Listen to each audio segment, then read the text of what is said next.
This Rise and Shine podcast series has been made possible by the generosity of the Zeidelman Family Foundation, which is committed to the unity and continuity of the Jewish people through meaningful and relevant Jewish education and wisdom.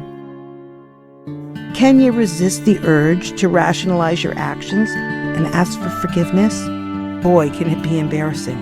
But it's going to be a lot easier than hearing 50 years later from someone that you wounded who never forgot. This is Rise and Shine, a podcast that offers timeless wisdom and uplifting meditations to fill your heart, feed your soul, and start your day on a positive note. Here is Adrienne Gold Davis. I want to share an embarrassing thing that happened to me recently. It has to do with a Facebook message that was sent to me, and it shook me to my core.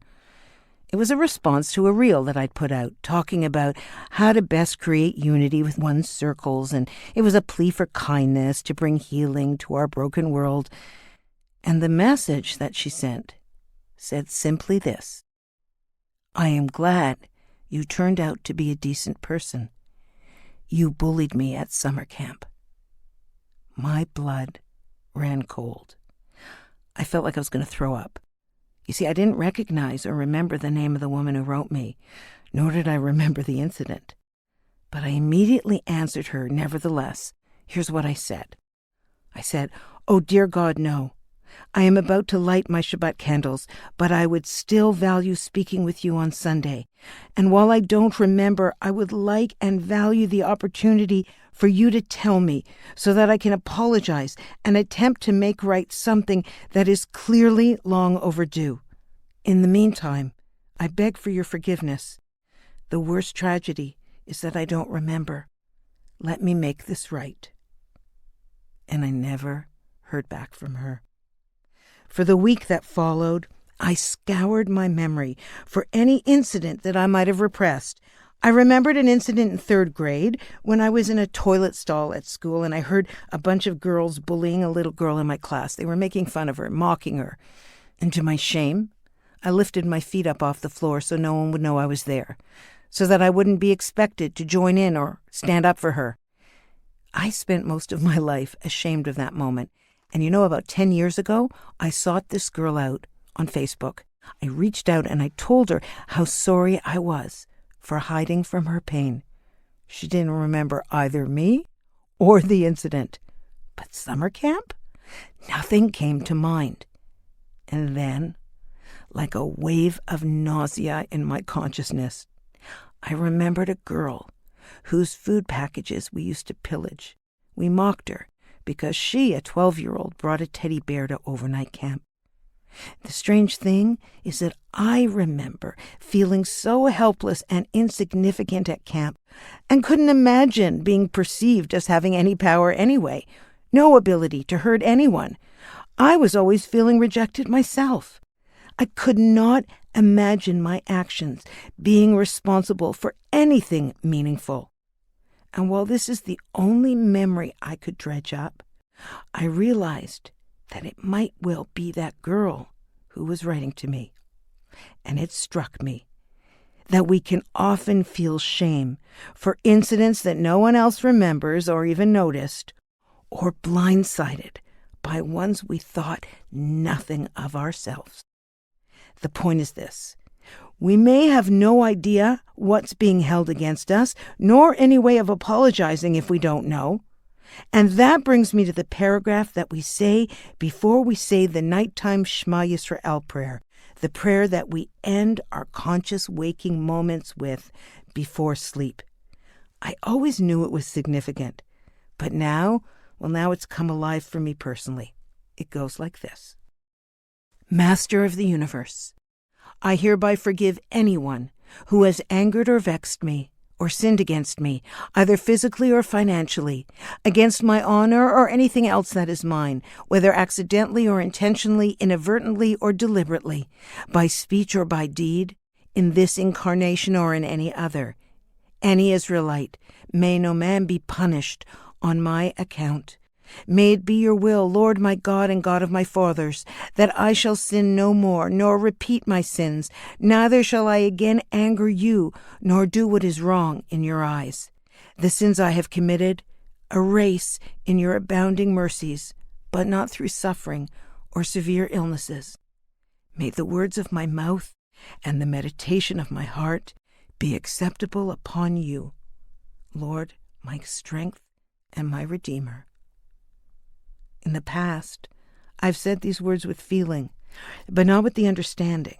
And I always focused on those who hurt me, those who vexed me, those who caused me pain. But to be honest, I never really imagined anyone else saying those words and that they might have me in mind. And what constitutes inadvertently or deliberately? Is there truly inadvertent pain that we cause others? And if so, why does that feel so much less benign than that which we cause deliberately?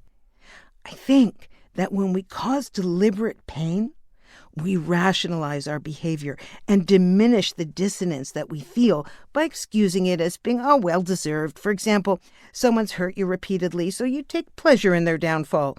But our Jewish history teaches us that this is never okay. Have you ever wondered why we remove the 10 drops of wine at Passover from our 4 cups of salvation at the Seder? It's not just the plagues, you know. The best explanation is as follows.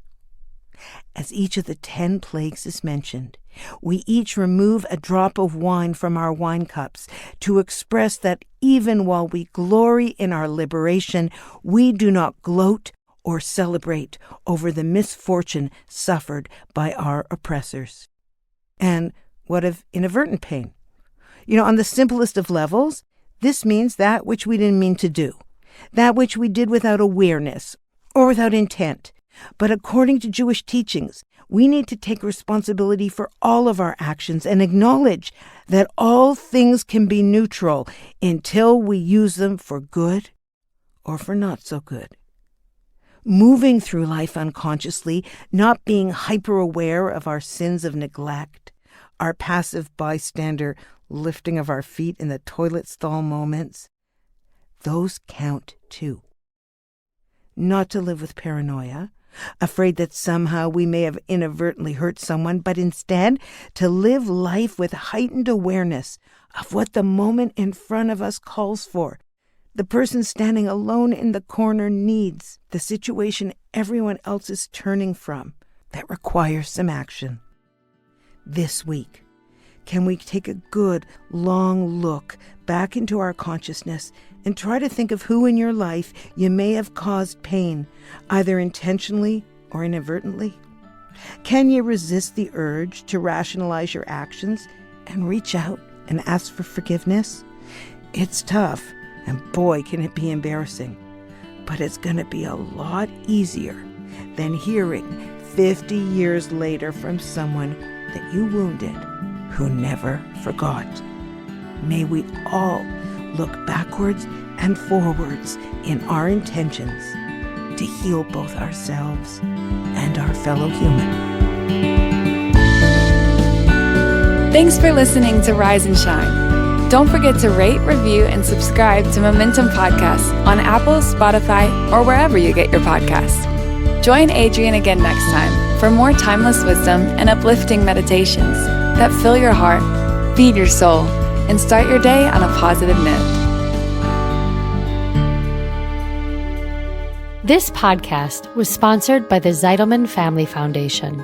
Spread the wisdom. Inspire Jewish individuals around the globe by supporting Momentum's podcasts. To sponsor, contact podcast@momentumunlimited.org. You're listening to a Momentum podcast. For unlimited inspiration, wisdom, and empowerment, visit momentumunlimited.org.